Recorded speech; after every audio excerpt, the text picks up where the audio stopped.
100 kilometre পুরোটা এই রাস্তা আমার যেমন হইতাছে মনে হয় এই পুরোটা এটার মধ্যে দিয়ে যেতে হবে।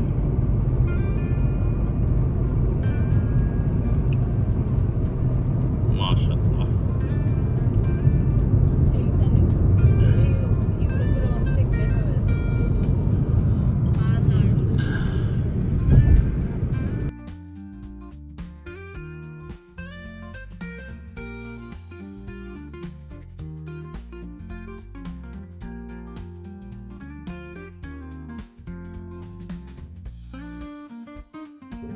কেন্দ্রাজিৎ পাহাড়ের একদম চূড়ার কাছাকাছি আছি, চূড়া অনেক দূরে যদিও এখনো। এই যে রাস্তাগুলো, পুরো রাস্তাটাই তৈরি করা হয়েছে পাহাড় কেটে, এবং খুবই রিস্কি রাস্তা এটাকে বলা যায়, খুবই রিস্কি।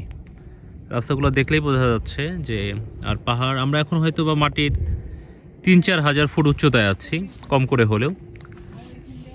সামনে একটা নদী বয়ে গেছে, এটা হয়তো বা শীতকালের জন্য শুকাই গেছে নদীটা বর্ষাকালে আরো বেশি পানি থাকবে, এটাই স্বাভাবিক। এখনো দেখতে পাচ্ছি হালকা পানি বয়ে যাচ্ছে, পাহাড়ি নদী যেটা বলে। যত দূর চোখ যায় শুধু পাহাড় আর পাহাড়, পাহাড় ছাড়া আর কোনো কিছু দেখা যাচ্ছে না। কিন্তু পাহাড়গুলো সুন্দর এবং খুবই সবুজ পাহাড়, এটাই আশ্চর্যজনক একটা বিষয়। এবং বড় বড় যে পাহাড়গুলো, তার সেখানে দেখা যাচ্ছে যে এখনো বরফ জমে আছে। পাহাড়ের মধ্যে এই যে এখানেই দেখতে পাচ্ছি আমরা যে একটা তেলের খনি। আমরা যখন ওই সাইডটা দিয়ে আসছিলাম, পাহাড়ের গা বেয়েও অনেক তেল পড়েছিল, ক্রুড অয়েল যেটা। এই যে দূরে একটু জুম করছি, এইগুলো হচ্ছে তেলের খনি, তেল উত্তোলন করছে এখান থেকে। তো পাহাড়ের নিচে হয়তো বা তেলের কোনো খনি আছে। আসলে আল্লাহ পাকের সৃষ্টি যে এত সুন্দর, নিজের চোখে না দেখলে বোঝা সম্ভব না। আমার দেখা পাহাড়ের মধ্যে এটা বেস্ট একটা ভিউ দিবে আলবেনিয়ার যে সিটিটা ভ্লোর। এই ভ্লোর সিটিটা আসলে আলবেনিয়াতে, তিরানাতে তেমন কোনো কিছুই নাই দেখার মতো।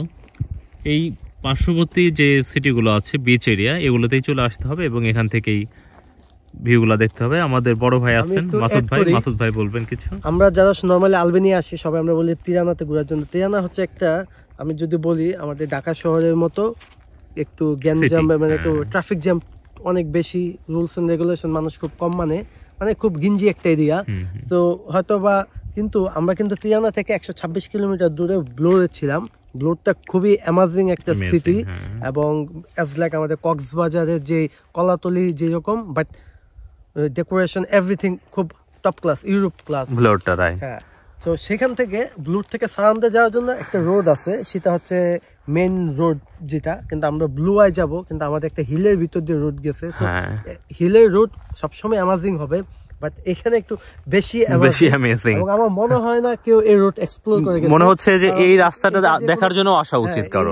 পাবলিক ট্রান্সপোর্ট নাই, তো আমরা যেহেতু কার রেন্ট করছি, তো কার রেন্ট করাতে আমরা এই রোডটা এক্সপ্লোর করতে পারতেছি। অ্যামাজিং একটা রোড, এবং যেখানে সিনিক বিউটি গুলা, মানে আলহামদুলিল্লাহ এত সুন্দর হইতে পারে পৃথিবী, না দেখলে, নিজের চোখে না দেখলে আসলে ক্যামেরায় দেখে এটা বোঝা সম্ভব না। নিজের চোখে না, অবশ্যই ঘুরতে আসবেন, যদি ড্রাইভিং পারেন অবশ্যই গাড়ি নিজে, নিজে, কারণ পাবলিক ট্রান্সপোর্ট গুলো এইসব রাস্তা দিয়ে যাবে না। ড্রাইভ করে ট্রাভেল করার মতে যে সৌন্দর্য, যে ফিলসটা, এটা অন্য কোথাও পাবেন না।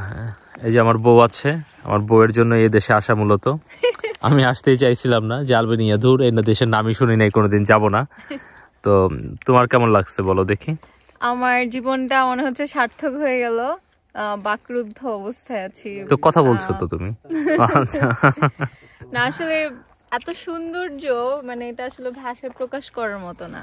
অবশ্যই আপনারা আসবেন। আর ইউরোপের যে কোনো দেশ থেকে এই দেশে খরচ অনেক অনেক কম, অনেক কম, অনেক চিপ।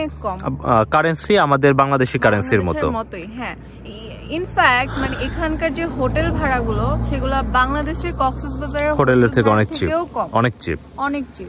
অ্যারাউন্ড 3000 টাকায় না, আমরা মাত্র 1500 টাকায় আমরা 1500 রুমে টাকায় থাকলাম আমরা বাংলাদেশি একটা, টাকায় হ্যাঁ, মানে ডাবল কাপড় রুমে থেকে পার ডে। হ্যাঁ, পার ডে। সো সো মানে খুবই চিপ, এটা বাংলাদেশেও ভাবা যায় না। হ্যাঁ, আর ইউরোপে তো আসলে অন্যান্য দেশে, আমি যদিও যাইনি বেশি দেশে, কিন্তু ইউরোপের অন্যান্য দেশে আমি শুনেছি, যেহেতু যাওয়ার প্ল্যান আছে ইনশাল্লাহ, ওগুলাতেও খরচ অনেক বেশি। আলবেনিয়াটা খুবই বাজেটের মধ্যে, মানে এর থেকে সৌন্দর্য আর মনে হয় না এই বাজেটে পৃথিবীর আরো কোথাও দেখা সম্ভব। আমরা এখন যাচ্ছি একদম একটা পাহাড়ের চূড়া দিয়ে, পাহাড়ের চূড়ার মধ্যে দিয়ে আঁকা বাঁকা পথ, পুরাই সাপের মতো। সামনে দেখতেই পাচ্ছেন যে কি পরিমাণ বাঘ। ভাগ্যিস আল্লাহর রহমতে আমাদের মাসুদ ভাই ড্রাইভিং এর ব্যাপারে খুবই পাকা, না হলে এই রাস্তায় আসার সাহসই করা যেত না। ভাই রিল্যাক্সে চালায় যাচ্ছেন। তো বাট এই যে আমার মনে হয় এই রাস্তাটা একেবারে নতুন হওয়া, আমার মনে হয় এর আগে খুবই নতুন, জি। আমরাই মনে হয় গাড়ি নিয়ে এই জায়গায় মানে আরো যে বিষয়টা চলে গেছে, এটার নিচে হচ্ছে তেলের খনি আছে। পেছনে আমরা দেখলাম অনেক তেল উত্তোলন হচ্ছিল, কিন্তু আসলে ওই রাস্তাটা খুবই বাঁকা, যার কারণে ওখানে আমরা দেখাতে পারিনি। থামারও পার্কিং ছিল না। এই যে হ্যাঁ, এগুলো হচ্ছে তেল উত্তোলনের জন্য। এর নিচে ভালভ আছে, কোনো মেশিনের মতো আছে, নিচ থেকে তেলগুলো উপরে উঠে আসছে। পাহাড় পেয়েও কিছু তেল ছিল, ক্রুড অয়েল হবে সেটা হয়তো বা। অবশ্যই তেল তো ক্রুড অয়েল, হ্যাঁ, পরে তো রিফাইনিং যেটা করবে আর কি। ও মাই গড, সামনের ভিউটা, ও মাই গড। পুরো শর্টে পাথরে ঘেরা, পাহাড়ে। আলবেনিয়াকে বলা হয় হচ্ছে বলকান এরিয়া, মানে বলকান মানে হচ্ছে পাহাড়ি এরিয়া। তো এই পাহাড়গুলোর জন্য অটোম্যানরা এই দেশটাকে খুব একটা সহজে জয় করতে পারে নাই। অনেক কাঠ পুরায়া তারপরে এই দেশটাকে জয় করে, এবং এই দেশের যে জাতির পিতা ইস্কেন্দার বেগ, তাকে নিয়ে যায় তাদের সাথে ট্রিটি হিসেবে। ইস্কেন্দার বেগের বাবার সাথে একটা ট্রিটি হিসেবে তাকে নিয়ে যায়, এবং পরবর্তীতে যখন ইস্কেন্দার বেগ অটোম্যানদের শিক্ষা দীক্ষায় শিক্ষিত হয়ে আবার দেশে ফেরত আসে, অটোম্যানদের আশা ছিল যে হয়তোবা সে তাদের অটোম্যানদের হয়ে কাজ করবে ইস্কেন্দার বেগ, কিন্তু তিনি দেশে এসে অটোম্যানদের বিরুদ্ধে যুদ্ধ ঘোষণা করে দেয় এবং এই দেশকে স্বাধীন করে ফেলে, স্বাধীন রাষ্ট্র হিসেবে প্রতিষ্ঠিত করে ইউরোপিয়ানদের সাথে মিলে। এবং পরবর্তীতে দেশ কমিউনিজমের আন্ডারে ছিল অ্যারাউন্ড 47 ইয়ার্স। তারপর থেকে কমিউনিজম শেষ হওয়ার পর থেকে এখানে মূলত ডেভেলপমেন্টটা শুরু হয়েছে। তো এরা যে উন্নতি করেছে খুব বেশি সময় ধরে তা না, খুব অল্প সময়ে অনেক বেশি উন্নত দেশে পরিণত হয়ে গেছে। আরো উন্নতি এবং অনেক ডেভেলপমেন্ট দেখলাম এখনো চলছে। এই জন্যই যে উন্নতি করতে বেশি সময় লাগে না, লাগে নিষ্ঠা এবং সততা। এই দুইটা জিনিস যদি থাকে, চেষ্টা যদি থাকে, তাহলে উন্নতি অবধারিত।